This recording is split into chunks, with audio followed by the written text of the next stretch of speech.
Before I say this, I want to say rest in peace to my dad. My dad passed away when I was just 1 year old. I really didn't get to know him. But when my dad passed away, the family from my dad's side, they came this close, very close to circumcising me. Can you imagine? They was going to cut my clitoris. They was going to chop off my clitoris. And I wasn't going to be ever able to enjoy intimacy again. But mind you, my dad would have never approved of this because he was a God-fearing man, very educated, never believed in none of that traditional illiterate stuff. So he would have 110% disapprove of this. Thank God for his protection over my life after my dad left.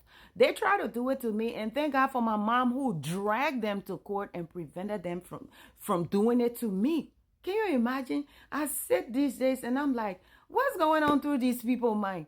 Who are you to edit God's creation? This beautiful vagina that God created, who are you to say that, oh, this thing that's sticking out here that they call clitoris, they probably didn't even know the name illiterate people. Well, this thing look like tutu. I think we need to cut it off so our girls, don't turn into boys later on, because this thing look like it's going to grow into a full-grown penis later. Me, I'm thinking that's what's going through their illiterate mind, man. But back to basics.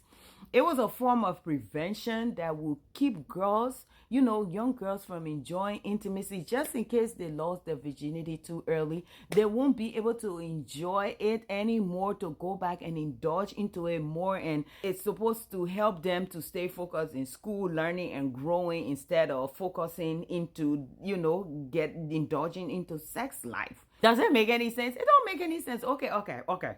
Maybe it makes sense then that, to them, just to them though, it makes sense that if we cut it, they won't enjoy intimacy. But is that going to grow back?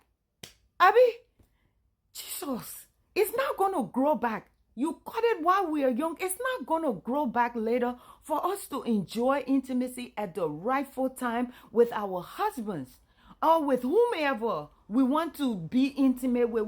The thing will not grow back. Who are you to be doing such thing to people? It's evil.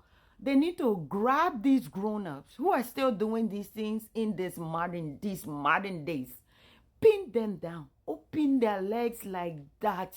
They shouldn't give them any sedative to make them, they should feel the raw pain, because these little girls endure the raw pain. They should pin them down, open their legs, and just chop the rest of whatever they got down there. Chop it all the way off. Erase it for good. Let them feel it.